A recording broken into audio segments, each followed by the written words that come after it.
Welcome back, everyone, to Preparing for the Collapse Radio. We're definitely living through a time of, well, friction globally. You feel it, right?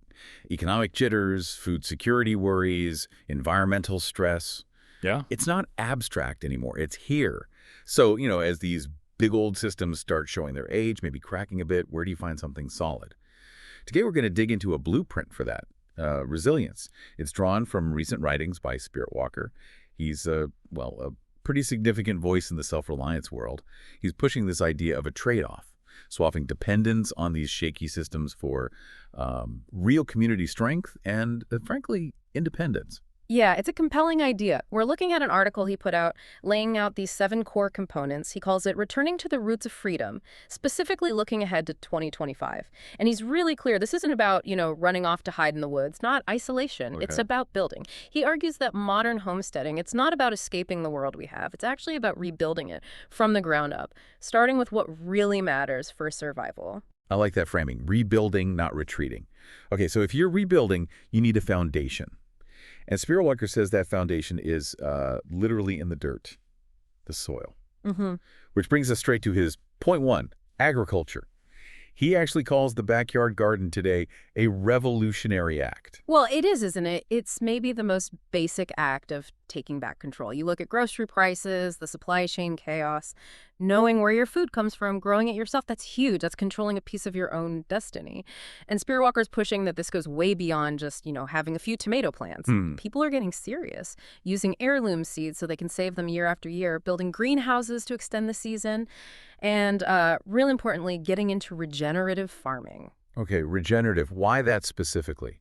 Like, what's the real difference for someone prepping compared to just, say, standard organic gardening? It's about the long game, sustainability, and giving back. Spiritwalker really focuses on how regenerative methods, things like minimal tilling, cover crops, boosting biodiversity, they actually improve the soil over time. Make it healthier, more resilient to shocks like drought or weird weather. So it's not just about this year's harvest, it's about building up the land's own capacity.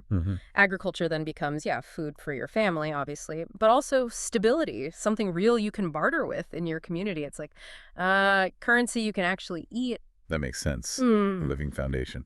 Okay, that leads us nicely into point 2, energy independence.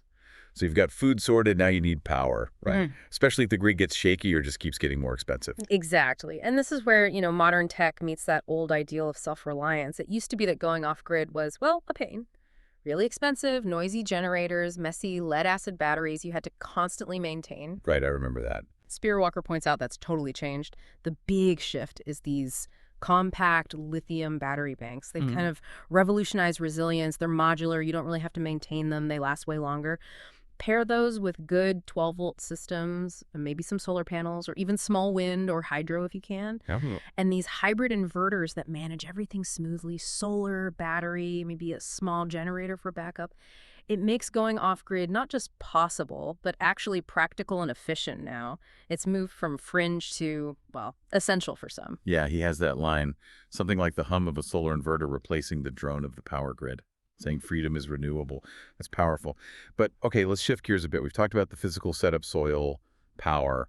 What about the living parts, the dynamic elements? Right. That takes us directly to point 3, animals and the rhythm of the land. Spiritwalker talks about bringing in small livestock, chickens or classic, but also rabbits, goats maybe, as the heartbeat of the homestead.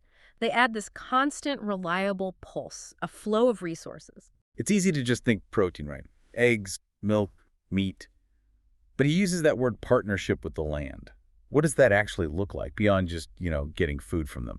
It's basically the total opposite of factory farming, a complete rejection of that industrial model. The partnership comes through ethical treatment. Specifically, he highlights things like rotational grazing and holistic care. Moving them around. Exactly. You move the animals frequently between the smaller paddocks. It's not just better for them, more fresh forage, less disease pressure. It actually mimics how animals move in nature. They spread their manure evenly, fertilizing as they go. They don't overgraze and degrade one area. Spiritwalker really stresses this. When the animals thrive, because you're caring for them, right, the land thrives too. They become part of the cycle. Recyclers, bug controllers, soil builders. The whole system becomes more self-sustaining, less extractive. That connects really well to the next idea, which kind of broadens the focus. From just immediate needs to thinking about long-term value. Point 4. Crops for survival and sharing. Spiritwalker seems to be nudging us past just thinking about tonight's dinner towards, like, what's real wealth going forward? Yeah, precisely. You see a shift in what serious homesteaders are focusing on growing now. Hmm. It's not just about tasty summer tomatoes, those are great. Yeah. It's about strategic crops. Things that store well, are calorie dense, provide real resilience. Think root vegetables, potatoes, carrots, beets packed away in a root cellar. Or specific types of beans, grains, things you can store dry for ages. Crop diversity becomes your insurance policy against, light wiping out one thing or a weird growing season. And this is where he makes that really bold statement that a handful of seeds in 2025 holds more value than any digital currency Right. because real wealth still grows from the earth. We can't just gloss over that. Why does he put seeds so far above, say, Bitcoin or something else easily tradable? Well, it comes down to basic utility. What works when things really break down? Digital currency, as he points out, needs electricity. It needs the internet. It needs you to trust the whole digital system, which, let's face it, feels increasingly fragile. Sure. Seeds, they don't need any of that. Their value is inherent. They are food, or the potential for food. They're the foundation for feeding yourself, your family, maybe trading with neighbors. In a real crisis scenario, the ability to grow food gives you immediate, tangible value, survival value.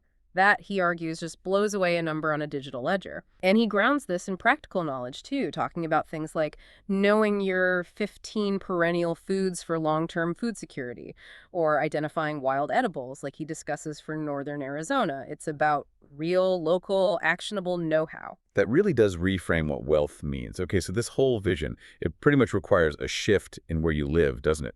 Point 5 talks about the great return to rural living, people actively choosing to leave crowded, expensive cities for more space, quiet land. Yes, and Spiritwalker calls this migration the Great Return. He frames it as restoration, not isolation. That's a key distinction for him. But okay, let's hit the obvious practical question, the one every city person asks. What about being connected? What about specialized stuff like doctors? Rural areas aren't always great for reliable internet or, immediate access to a specialist. Yeah, that's the rub, isn't it? Yeah. How does this modern independence handle those dependencies? What's Spiritwalker's take? He says technology is the bridge, basically. Modern homesteaders aren't Luddites trying to disappear completely. They're using tech strategically. He specifically mentions things like Starlink, these advanced off-grid internet systems, to stay connected for information, communication, maybe running a small online business, logistics. For specialized medical care, the blueprint acknowledges that risk. There's no pretending it isn't there. But the emphasis shifts heavily towards prevention. Better diet, cleaner environment, using herbal knowledge for everyday health. The idea is to reduce your reliance on that fragile, expensive urban medical system in the first place. It's about minimizing dependency, not achieving some kind of impossible, absolute isolation. Gotcha. Reducing reliance, not eliminating it entirely. So if the rural setting is the where, point 6 seems to be about the who and how, living off the land. This demands a pretty wide skill set, doesn't it?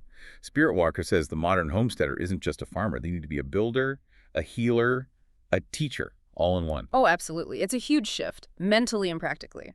Every task, from fixing a fence to preserving food, becomes meaningful, a reconnection. We're talking about deliberately learning or maybe relearning these complex, sometimes forgotten skills.